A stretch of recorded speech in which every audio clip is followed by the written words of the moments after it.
നമുക്കിന്ന് ചെറിയൊരു പാർട്ടിയും കൂടെ ബാക്കിയുണ്ട്. ഒരു ആഫ്റ്റർ 28 പാർട്ടി. ഈവനിങ് ആണ് നമ്മുടെ ഫ്രണ്ട്സ് എല്ലാം വീട്ടിൽ വരുന്നത്. ഇതാണ് യുവിയുടെ ഔട്ട്ഫിറ്റ്. നല്ല പായസമൊക്കെ കൂട്ടി സദ്യ കഴിച്ച് ചെറിയൊരു ഉറക്കം കഴിഞ്ഞ് എണീറ്റ് എന്റെ ഹാങ് ഓവർ ആട്ടോ എന്റെ മുഖത്ത്. രാവിലെ ഇട്ട മേക്കപ്പ് ഒക്കെ ഒന്ന് കഴുകിക്കളഞ്ഞ് അധികം എഫേർട്ട് ഇല്ലാത്തൊരു സിമ്പിൾ ലുക്ക് പഠിക്കാം നമുക്ക് ഈവനിങ്ങിലോട്ട്. ഇന്ന് നമുക്കൊരു നോ ഫൗണ്ടേഷൻ മേക്കപ്പ് ചെയ്യാം. കുറച്ച് മോയ്സ്ചറൈസറും പിന്നെ ചെറിയൊരു ഐ മേക്കപ്പും കുറച്ച് ലിപ്സ്റ്റിക്കും. അതിൽ പരിപാടി അവസാനിപ്പിക്കാം. മാർസിന്റെ ട്രിയോ ട്രീറ്റ് ആണ് നമ്മുടെ ഇന്നത്തെ മെയിൻ ആയുധം. Excellent packing, mascara, eyeliner, eyeshadow മൂന്നും ഇതിലുണ്ട്. ഇതൊരു ഷിമ്മറി ലിക്വിഡ് ഐഷാഡോ ആണ്. അപ്ലൈ ചെയ്ത് കൈകൊണ്ട് നന്നായിട്ടൊന്ന് സ്പ്രെഡ് ചെയ്യാം. ഇനി ലാഷസ് ഒക്കെ മസ്കാര വെച്ച് നന്നായിട്ടൊന്ന് ഡിഫൈൻ ചെയ്യാം. കണ്ണൊക്കെ ഒന്ന് തുറന്നു തരട്ടെ. ഇനി ചെറിയൊരു വിങ് ലൈനറും കൂടെ ആവാം. എനിക്ക് ക്യാമറ നോക്കി കണ്ണെഴുതാൻ അറിഞ്ഞൂടാ, അതുകൊണ്ട് ഇത് ഞാൻ കണ്ണാടി നോക്കി സെറ്റാക്കിയതാ.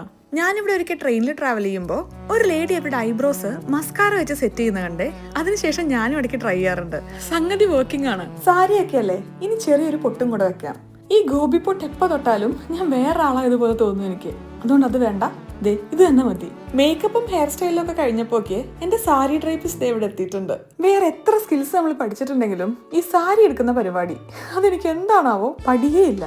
ഇനി അധികം ആർഭാടാക്കാതെ കുറച്ച് സിന്ദൂരം കൂടെ തൊടാം. ആയി, ആർഭാടായി. ഇതൊന്ന് തുടക്കട്ടെ. ഈ വലിയ കമ്മലിട്ട സ്ഥിതിക്ക് ഇനി ഇന്ന് മാല വേണ്ട. അങ്ങനെ ഇന്നത്തെ ഫംഗ്ഷൻ നമ്മൾ റെഡി.